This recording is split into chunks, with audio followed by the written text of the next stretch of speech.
আপনি যদি ভাবেন ইরান মানেই শুধু ধুলোমাখা মরুভূমি, তপ্ত হাওয়া আর খবরের শিরোনাম, তাহলে আপনি এখনো ইরানকে দেখেননি।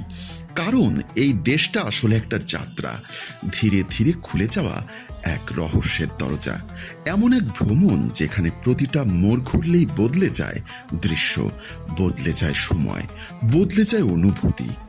কখনো মনে হবে আপনি বর্তমানের ভেতরেই দাঁড়িয়ে আছেন, আবার হঠাৎই মনে হবে আপনি হারিয়ে গেছেন হাজার বছর আগের কোনো গল্পে। এই যাত্রা শুরু হোক এমন এক জায়গা থেকে যেখানে ইতিহাস শুধু লেখা নেই, বরং পাথরের গায়ে খোদাই হয়ে গেছে। এটা কন্ধভান, ইরানের উত্তর পশ্চিমের পাহাড়ের কোলে লুকিয়ে থাকা এক আশ্চর্য বসতি। আগ্নেয়গিরির পুরনো ছাই জমে শক্ত হয়ে গেছিল, আর শত শত বছর ধরে বাতাস আর বৃষ্টির ক্ষয় তৈরি হয়েছে এই অদ্ভুত আকৃতি।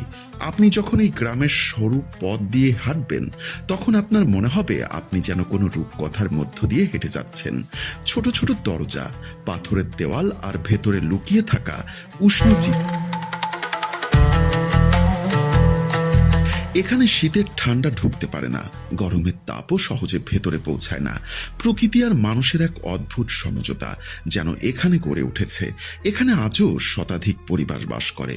এই যাত্রা আপনাকে নিয়ে যাবে এমন এক জায়গায় যেখানে দাঁড়ালেই মনে হবে আপনি যেন পৃথিবীর কোনো পরিচিত ভূখণ্ডে না, বরং অন্য কোনো অজানা গ্রহে চলে এসেছেন। এই জায়গার নাম লুত মরুভূমি।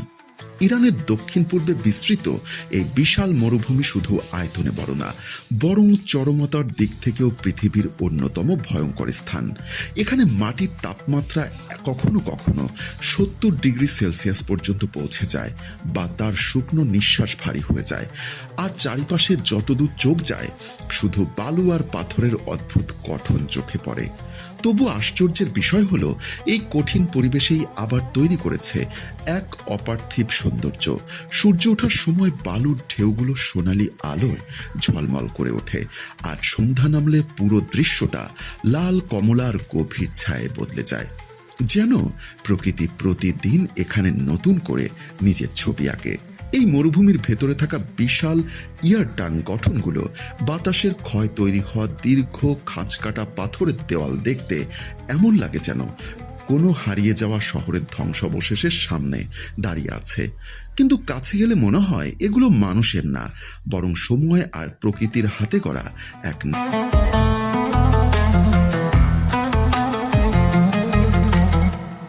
আপনি দাঁড়িয়ে আছেন পার্সেপোলিসে, এমন এক নাম যেটা একসময় মানেই ছিল ক্ষমতা, গৌরব আর সাম্রাজ্যের অহংকার। খ্রিস্টপূর্ব 518 সালে গ্রেট দারিউস এই শহর তৈরি করেছিলেন। চারিপাশে উচ্চ স্তম্ভ, বিশাল প্রাসাদ আর সূক্ষ্ম খোদাই, যেখানে দেখা যায় দূর দূরান্ত থেকে আসা মানুষের সারি, যারা একসময় এখানে এসে রাজাকে সম্মান জানাতো। আজও যেন সেই পদচারণার শব্দ ভেসে আসে। আপনি ধীরে ধীরে হাঁটছেন আপাদানা প্রাসাদের ভেতর দিয়ে, পাথরের ঠান্ডা স্পর্শ, ভাঙা দেওয়ালের ছায়া, আর সূর্যের আলো এসে পড়ছে পুরনো খোদাইয়ের উপর। মনে হচ্ছে এই জায়গাটা এখনো পুরোপুরি নীরব না, বরং খুব আস্তে, খুব গভীরভাবে।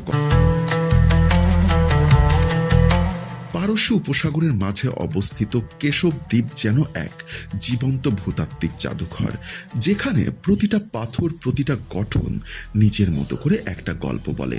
এখানে আপনি ঢুকে পড়তে পারেন পৃথিবীর দীর্ঘতম লবণ গুহাগুলোর একটাতে, যেখানে ভেতরে ঠান্ডা বাতাস, সাদা ঝকঝকে দেওয়াল আর অদ্ভুত প্রতিধ্বনি আপনাকে এমন এক জায়গাতে নিয়ে যাবে যেখানে সময় যেন থেমে আছে। আবার আছে স্টার্স ভ্যালি, একটা এলাকা যেখানে পাথরগুলো এমনভাবে কাটা আর বাঁকা হয়ে আছে যেন আকাশ থেকে কিছু এসে পড়ে এই জায়গাটাকে বদলে দিয়ে। স্থানীয়দের বিশ্বাস এটা নাকি তারার আঘাতে তৈরি। বিজ্ঞান বলে এটা বাতাস আর পানির দীর্ঘদিনের ক্ষয়ের ফল।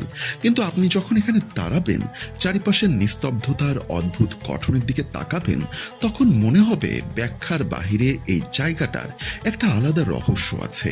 এই দীর্ঘ যাত্রার শেষে আপনি ধীরে ধীরে বুঝতে পারবেন, ইরানকে শুধু জায়গা দিয়ে বোঝা যায় না, বরং এটাকে বুঝতে হয় মানুষের ভেতর দিয়ে, তার শহরের ভেতর দিয়ে, তার সংস্কৃতি প্রাকৃতিক গভীরতার ভেতর দিয়ে।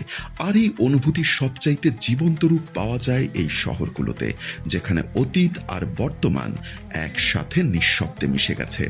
আপনার সামনে ধীরে ধীরে খুলে যাবে তেহরান, ইরানের হৃদয়, এক ব্যস্ত, জীবন্ত, কখনো ক্লান্ত না হয় এক শহর। এখানে একদিকে আছে আধুনিক উঁচু ভবন, ব্যস্ত রাস্তা, দ্রুত চলা জীবন, আর অন্যদিকে আছে পুরনো বাজার আর এমন সব কোণ যেখানে এখনো অতীতের ছায়া লেগে আছে। আপনি যখন এই শহরের ভেতর দিয়ে হাঁটবেন তখন বুঝতে পারবেন এটা শুধু একটা রাজধানী না, এটা একটা স্পন্দন, একটা ছন্দ যেখানে প্রতিটা মানুষ নিজের গল্প নিয়ে বেঁচে আছে। এখানে মাটির রঙের ঘর, সরু পথ, আর আকাশের দিকে উঠে থাকা উইন্ডো ক্যাচার টাওয়ার। আপনি একটু হাঁটলে মনে হবে সময় যেন একটু ধীরে চলছে।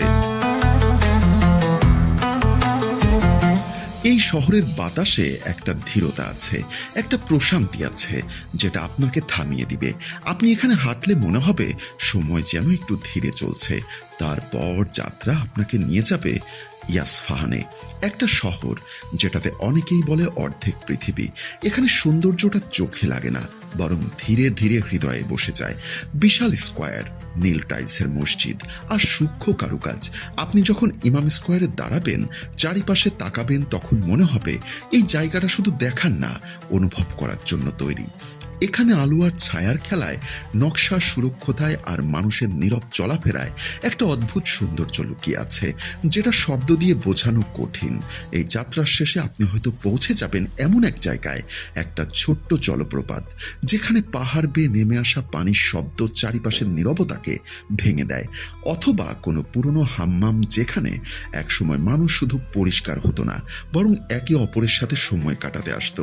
এত কিছুর পর আপনি যখন পেছনে তাকাবেন, তখন বুঝতে পারবেন এই পুরো যাত্রাটা আসলে শুধু দেখার জায়গা ছিল না, এটা ছিল একটা অনুভূতির ভেদ।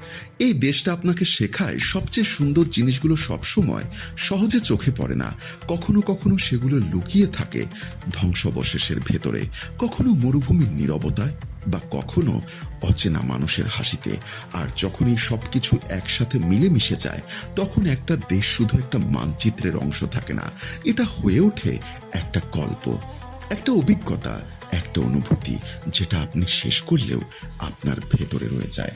বন্ধুরা, আমাদের আজকের আরজে সাদ স্টোরির ভিডিওটি আপনাদের কাছে কেমন লেগেছে অবশ্যই কমেন্ট বক্সে জানাতে। আজকের মতো এখানেই বিদায় নিচ্ছি। সে পর্যন্ত ইনশাআল্লাহ সবাই ভালো থাকবেন, সুস্থ থাকবেন। আল্লাহ হাফেজ।